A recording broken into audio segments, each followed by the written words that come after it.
water plant. A couple of comments were made earlier that we, I put that in quotation, went around the state on this water plant. I didn't go anywhere on this water plant. That was the Oklahoma Water Resources Board. They, in your mind, could have done a terrific job. They could have done a poor job.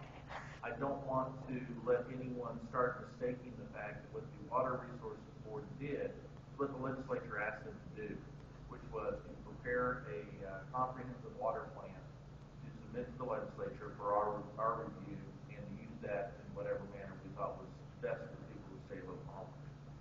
That's what they did. That's what our committee was formed to do, is to examine that. We wanted to, following that examination, take in public comment, not only in Oklahoma City, but here in Idabel and later on in Woodward. The members of the committee, 16 members, 8 from the House, 8 from the Senate, are going to meet in their separate houses sometime between now and what I would hope is the first of the year. And we're going to talk within ourselves about where exactly we want our report to be, what we want it to reflect, what we do and do not want to suggest to the legislature before it's back. I would imagine from those two different proposals that there will be a opportunity for the full 16-member committee to come together and visit and to hash out what that looks like. That's what I anticipate. I would be stunned and amazed talking with the members of the Senate who were on this committee if any of them, other than Senatorial, let's look at that, have made up their mind on what this policy needs to be. So when the thought is put forth that we are not paying attention to Southeastern Oklahoma, or that we're not paying attention to Northwestern Oklahoma, I don't think that that's an accurate statement. I will speak for myself and tell you that I am completely undecided on what, if anything, the state legislature ought to do. I expect that I'm going to be involved in a political discussion as far as what's best for the people of the state of Oklahoma. I have heard from companies. I don't want to say corporate interests, but I've heard from companies what they think. But I've spent more time today listening to the people of Southeastern Oklahoma than I have with any group, any company, any trade association, all combined. This is a meaningful purpose. Senator Fields, Senator Paddock, and I did not come down here because we wanted to sit and listen to the complaints that we heard today. We came down here because we thought it was vital that the people of Southeastern Oklahoma have influence. Senator Fields was talking today on the drive down about the problem. There's been a lack of representation on the Water Resources Board.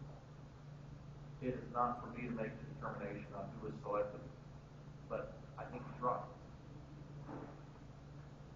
I cannot stand here today and tell you that everything is going to be roses and sunshine and that you are going to get your way. By the same token, I cannot stand here and say, too bad and so sad. Because I don't know what the future holds.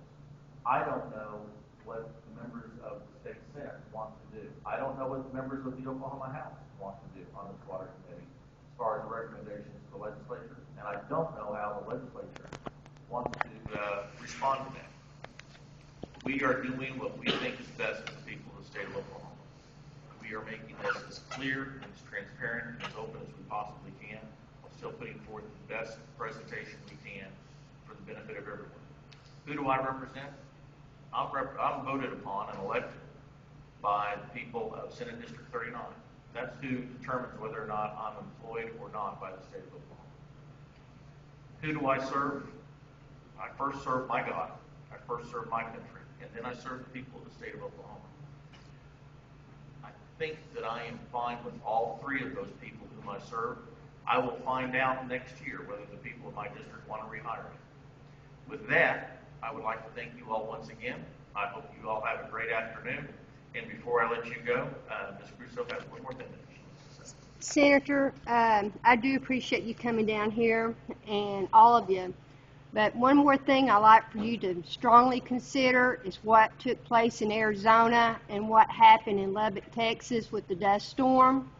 And if you listen to what the weather people were talking about, it's due to a severe drought where people are fighting over water. There's a shortage of rainfall. It's going to happen here to Oklahoma.